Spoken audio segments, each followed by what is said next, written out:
કેવું થયું ફ્રેન્ડ્સ કે હું સવારે ઉઠીને મેં મમ્મીને કીધું, ત્યારે મમ્મી ઓફિસે નહોતા જતા. તો બસ મમ્મીએ મારા માટે હું ત્યારે તો 9 વાગે ઉઠતી. તો મમ્મીએ ઉઠાડીને મને કીધું, એટલે મમ્મી કે ચાલ નાસ્તો કરી લે. તો હું ઉઠી બ્રશ કર્યું ને પછી મમ્મીને કીધું, મમ્મી એક વાત કહું તને, મને કેવું સપનું આવ્યું. મમ્મી કે બોલ. તો મેં કીધું કે મમ્મી મને એવું સપનું આવ્યું કે શિવાનીને 2 છોકરીઓ છે અને 2 છોકરા છે. 2 છોકરી હતી ને હા, એક છોકરો રમતો હતો ને મારા બી કંઈક આવી ગયા હતા, મને એ નથી ખબર. એટલે આટલી વાત મને પાક્કી યાદ છે. તો પછી મમ્મી કે હા કે શિવાની આજે જવાની છે.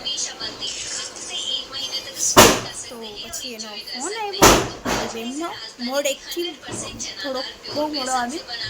પછી કીધું મમ્મી મારે જોડવા છે, 2 છે. એટલે બધા કહેતા હતા દીકરો હશે, કાંઈક દીકરો કે દીકરી હશે.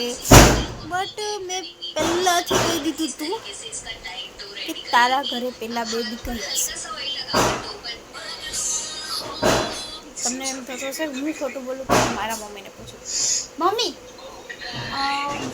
મને ઓલું શિવાનીનું સપનું આવ્યું હતું ત્યારે મેં શિવાની પછી પહેલાં કહી દીધું હતું ને કે તારા ઘરે 2 દીકરી છે.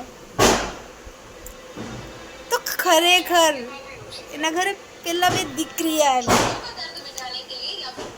એટલે મારે ઘણી વાર એવું થાય કે મારે સપનું સાચું થાય છે. તો બહુ બધી વાર એવું થાય છે યાર. પણ એક વાત કહું, જે સપનું સાચું કરવું હોય ને એ સપનું જ સાચું નથી થતું. કેમ ભાઈ આ સપનું સાચું થઈ જાય. બટ હશે જે મારા ભોળાનાથને કે જે મારા મહાદેવને મંજૂર હશે. 2 એક જ થાય. જે મારી અંદર મગજ નથી ફ્રેન્ડ્સ. હા, જે મારા મહાદેવ ભોળાનાથ ને મારા લડ્ડુ ગોપાલ કૃષ્ણ ભગવાન જે છે એને જે મંજૂર હશે એ થશે. હું બધાને માનું છું, એવું નથી કે આ ભગવાનને ઓલા ભગવાન, ઓલા માતાજી, આ માતાજી, એવું કાંઈ નથી. હું બધાને માનું, પણ મહાદેવને હું મારા પપ્પા એમ બાપ સમાન કે મારા એવી રીતે હું કહું એમને. અને કાનાને લડ્ડુ ગોપાલ અમારે છે ને એને હું ભાઈ માનું છું. હું નાની હતી ને તો રાખડી બાંધતી. પછી તો ધીરે ધીરે બધું લાઈફમાં ચેન્જ થતું ગયું. મારે બહુ લાઈફમાં ઉતાર ચઢાવ આવ્યો છે લાઈફમાં. બટ બસ હવે લાઈફને એન્જોય કરી છે ને લાઈફને જીવવી છે. મને આ વસ્તુ બહુ ટાઈમથી કરવી હતી. સાચું કહીશ ફ્રેન્ડ્સ તમને હું કે મને આ વસ્તુ બહુ ટાઈમથી કરવી હતી. વિડીયોઝ બનાવવા યુટ્યુબમાં કે બધામાં મને વિડીયો બનાવવા બહુ ગમતા. હું ટિકટોક હતી તો ટિકટોકમાં વિડીયોઝ બનાવતી. આઉટફિટ ચેન્જના, સોંગના, એક્ટિંગના, પછી લિપસિંગ, એ બધું એમાં હું બનાવતી. હું પછી ઇન્સ્ટાગ્રામમાં બનાવતી. બટ લાઈફમાં એટલું બધું કોઈ એમ ઓલું ના કર્યું. પછી મારા મમ્મીને મેં સમજાવી તો બસ મારા મમ્મીએ મને સપોર્ટ કર્યો કે કાંઈ વાંધો નહીં, હવે તું તારી લાઈફ જીવ અને તારી જે તને ગમે છે એ કર. એટલે મને વિડીયો બનાવવા ખરેખર બહુ ટાઈમથી મને ગમતા હતા. પણ બ્લોગ્સ મેં કોઈ દી રીલ્સ મેં બહુ બનાવેલી છે ફ્રેન્ડ્સ, કે આઉટફિટ જેને તમને કીધું બધી રીતના મેં રીલ્સ બનાવેલી છે. પછી ફોટોમાં મેં વિડીયો બી એટલા બનાવેલા છે. હું એવી રીતે કરતી કે કોઈ બી મારી પાસે સોંગ આવ્યું હોય ને તો એ સોંગમાં શૂટ થતો ફોટો હોય ને એ જ ફોટો હું રાખતી. મારે મારી એક પેન ડ્રાઈવ તો મારી ખોવાઈ ગઈ હતી અને એક પેન ડ્રાઈવ નહીં, મેમરી, સોરી ફ્રેન્ડ્સ, એક મેમરી કાર્ડ મારી પછી ફેલ થઈ ગઈ. તેમાં મારા એટલા સરસ મસ્ત વિડીયોઝ હતા ને ફ્રેન્ડ્સ કે વાત જવા દો. વિડીયોઝ હતા જે મેં ટિકટોકમાં કર્યા હતા. હજી થોડા એકાદા 2-3 રહી ગયા છે જે મારા મમ્મી પાસે ઓલામાં હતા. 2-3 વસ્તુમાં પડ્યા હતા તો એ રહી ગયા. તો બસ ફ્રેન્ડ્સ,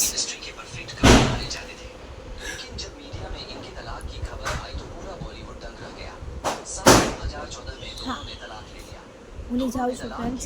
તો એ વિડીયો હતા ને, હા તો મને વિડીયો બનાવવાનો બહુ શોખ છે. તો મેં સ્ટાર્ટ કર્યું બ્લોગ બનાવવાનું. મેં કીધું મને શોખ છે, હું આ પૂરો કરીને રહીશ.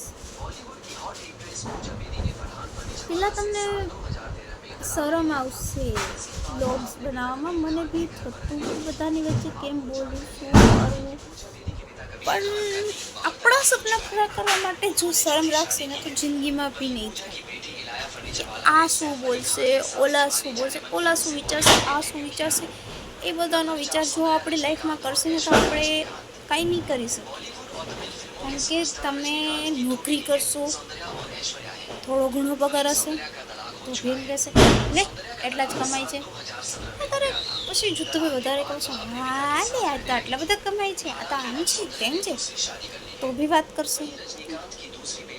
તમે કાંઈ નહીં કરો તો બી એમ જ કહેશે આ તો નરી છે, આને શું કંઈ કામ ધંધો જ નથી,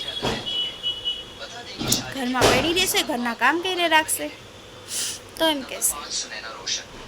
અત્યારે એવું નથી હું કહેતી કે છોકરીઓ ન હોય છે, છોકરાઓને બી એવી રીતે લાઈફમાં હોય છે કે એને એવી રીતે હોય કે ધંધો કરે તો સારો છોકરો, સંસ્કારી છોકરો, કાંઈ કરતો નહીં હોય, ઘરે બેઠો હશે તો આપણામાં કે ને લડતા, નવરું બજાર, એને ક્યાં કામ ધંધો છે, ઘણા બધા શબ્દો બોલે છે. પણ અમુક હોય છે, ચોખવટ પાડું છું ફ્રેન્ડ્સ, અમુકની જ વાત કરું છું કે જેને ખરેખર કંઈ કરવું નથી ગમતું હોતું, ને પૈડા રહે છે. પણ અમુકની મજબૂરી હોય છે કે એને કરવું હોય છે પણ એને મળતું નથી હોતું, પણ અત્યારે કોઈ નથી સમજતું. કારણ કે અમુક એવા હશે ને, 1-2 એવા હશે ને એના લીધે બધા બદનામ થશે. ને અમુક છે જેને ખરેખર કંઈ કામ ધંધો કરવો નથી ગમતો,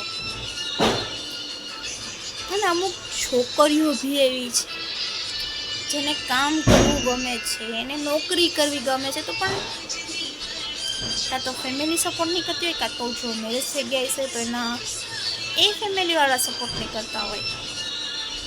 ને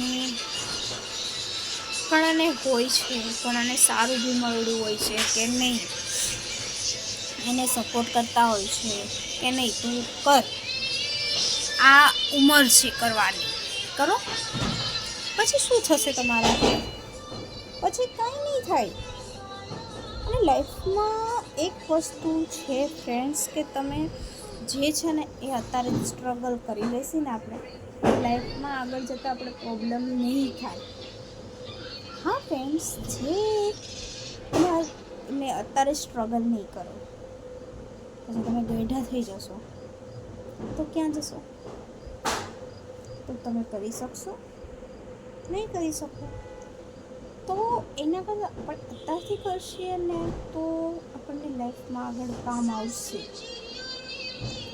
અત્યારે એવું નથી હોતું. અત્યારે બહુ બધું આગળ વધી ગયું છે, બહુ બધાના વિચારો આગળ વધી ગયા છે, પણ અમુકના વિચારો હજી મનમાં યાદ છે કે વહુને આમ ના કરાય, તેમ ના કરાય. અને એક પ્રશ્ન છે મારો, ખોટું લાગશે તો 2 હાથ જોડીને માફી માગું છું, પણ અમુક કહે છે લાજ કાઢીએ તો એક મર્યાદા છે. આઈ નો, મને ખબર છે, હું માનું છું, એ મર્યાદા છે. લાજ કાઢીને મોટાની લાજ કાઢવી એ મર્યાદા છે. પણ લાજ કાઢીને જેમ તેમ બોલવું, સામે જવાબ આપવો, હું અમુકની જ વાત કરું છું ફ્રેન્ડ્સ, બધાય પોતાની પર ના લેતા. અમુક એવું કરે છે, એ કરે છે, ખોટું લાગે તો સોરી.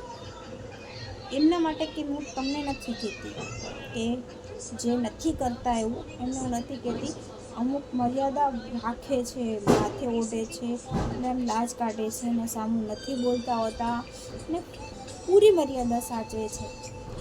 પણ અમુક મેં જોયેલા છે, અહીંયા સુધી ઘૂંટોટાયણ હોય છે, સસરાની સામે બોલતી, સસરાને બી જેમ તેમ બોલતી હશે, સાસુમાને જેમ તેમ બોલતી હશે. એ ક્યાંની મર્યાદા એ મને કહો ફ્રેન્ડ્સ. મારી વાત ખોટી હોય તો મને કહેજો. એ ક્યાંની મર્યાદા કેની? મર્યાદા એ છે કે તમે સામેવાળાનું માન સન્માન જાળવી રાખો, કે તમે સામેવાળાને તમારાથી મોટું છે એની તમે સામે જવાબ ના આપો, એનું તમે અપમાન ના કરો. એને તમે કંઈ એ બોલતા હોય તો સાંભળી લો. હું સમજુ છું કે આપણો વાંક ના હોય ને કંઈક બોલે તો આપણને ઘણું દુઃખ થાય. મને ખબર છે ફ્રેન્ડ્સ કે બોલે તો આપણને એમ થાય કે ઓકે, પણ થોડીક વાર થશે, એ બોલી લેશે, પછી તમે બોલો તો એને બી એમ થશે કે નહીં, મને એને સામે જવાબ નથી દીધો, એવું થશે એને. મારો પ્રશ્ન એ છે ફ્રેન્ડ્સ કે મર્યાદા સાચી કેને કહેવાય? મારા માટે તો હું એક વસ્તુ કહું, નહીં, એના જમાનામાં હતું, લાજ કાઢવાનું, રખવાનું બધું હતું. પણ એક વાત તમને કહું, ભલે તમે માથે ઓઢવું એ બહુની મર્યાદા છે કે સામેવાળાનું માન રાખીએ, માથે ઓઢી લેવું એ સન્માન છે, માન છે, એ આપણે કરીએ એ બરોબર બી છે. અમુક માને છે, અમુક રાખે છે, તો કાંઈ મને વાંધો નથી. પણ તમારે સાચી મર્યાદા જોતી હોય ને તો તમે ખાલી એટલું કહેજો કે તમે માથે ઓઢો, હું ઓઢો, પણ અમારી સામે ના બોલવું ને મારું માન રાખવું ખાલી. અને સાચું કહું ને ફ્રેન્ડ્સ, તો હું બધી છોકરીઓની વાત નથી કરતી, બધી બાઈઓની વાત નથી કરતી, અમુકની જ વાત કરું છું. હજી ચોખવટ પાડું છું, કારણ કે અમુક મને કોમેન્ટ કરશે કે આમ તેમ, તો એ તમને હું કોઈને નથી કહેતી. અમુક એવું કરે છે જેના લીધે બધા બદનામ થઈ જાય છે. અમુક વખતે એવું જ થઈ છે કે એક કેળું ખરાબ થશે ને તો એની સાથે બધા એની હારે કેળા બધા હશે ને તો એ બી ધીરે ધીરે એને એમ જ કહેશે ને એ બી બગડી ગયા હશે. તો બધી એવી છોકરીઓ નથી હોતી. બટ મારા માટે તો હું સાચું કહું ફ્રેન્ડ્સ, મારી માટે કઈ મર્યાદા છે, શું મર્યાદા છે એ હું તમને કહું. એક તો મોટાની સામે ના બોલવું, બીજું માન સન્માન રાખવું, ત્રીજી વસ્તુ એ કે જે કહેતા હોય તમને ના ગમે તો આપણે થોડીક વાર પહેલાં એ બોલીને પછી આપણે એને સમજાવવાનું કે આમ નહીં, આમ છે.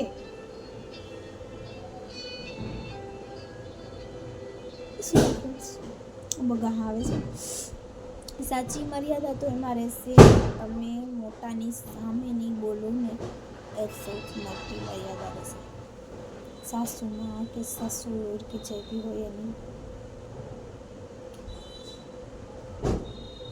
મારી વાતમાં કંઈ પણ ખોટું હોય તો મને જરૂરથી કહેજો ફ્રેન્ડ્સ, કારણ કે આ વાત મને મેં જોયેલું છે. હા, મેં જોયેલું છે કે તારે અમુક હું હજી પાછું એકવાર ક્લિયર ને સાફ કરી દઉં છું. બધી છોકરીઓ કે બધી બાઈની વાત એમની વાત લેડીઝની વાત નથી કરતી. હું જસ્ટ જે એવું કરે છે એની વાત કરું છું. તો બી શું કહેશે ખબર છે, અમે તો આટલી લાજ કાઢીએ છીએ. એટલે જ કહે છે ને, આટલી લાજ.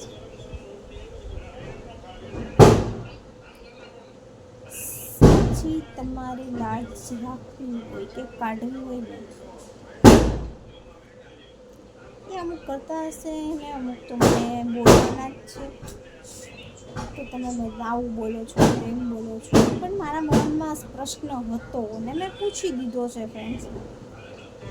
તમને એવું લાગે કે હું આ ખોટું બોલી છું તો પ્લીઝ મને કોમેન્ટમાં જરૂરથી કહેજો કે આ વાત મારી ખોટી છે કે સાચી છે.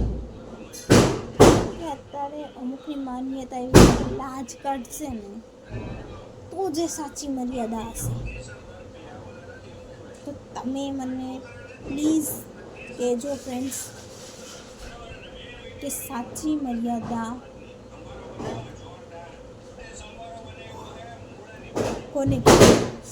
મારી વાત ખોટી છે કે સાચી છે, જરૂરથી કહેજો.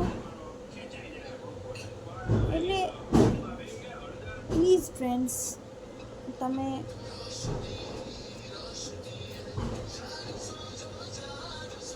યાર આપણે શું વાત કરતા હતા અને શું વાત કરવા માંગ્યા તમે નહીં. હું શું વાત કરતી હતી, કઈ વાતમાંથી કઈ વાતમાં હું આવી ગઈ. આવું કામ છે મારું. એમને યાર કેટલું બોલ છે. હું બોલીને નહીં થાકું. મને થાક નહીં લાગે બોલીને. તમને સાંભળીને થાક લાગી જવાનો છે. મારું પગ ચાલુ જ રહેશે. તો ફ્રેન્ડ્સ, તમને ખબર જ છે હું તમને શું કહેવાની છું કે પ્લીઝ ફ્રેન્ડ્સ અમારા ચેનલને સબસ્ક્રાઈબ કરી લેજો અને અમારા વિડીયોને લાઈક કરી દેજો. અને મને કોમેન્ટમાં જરૂર કહેજો કે આ મારી વાત સાચી છે કે ખોટી છે.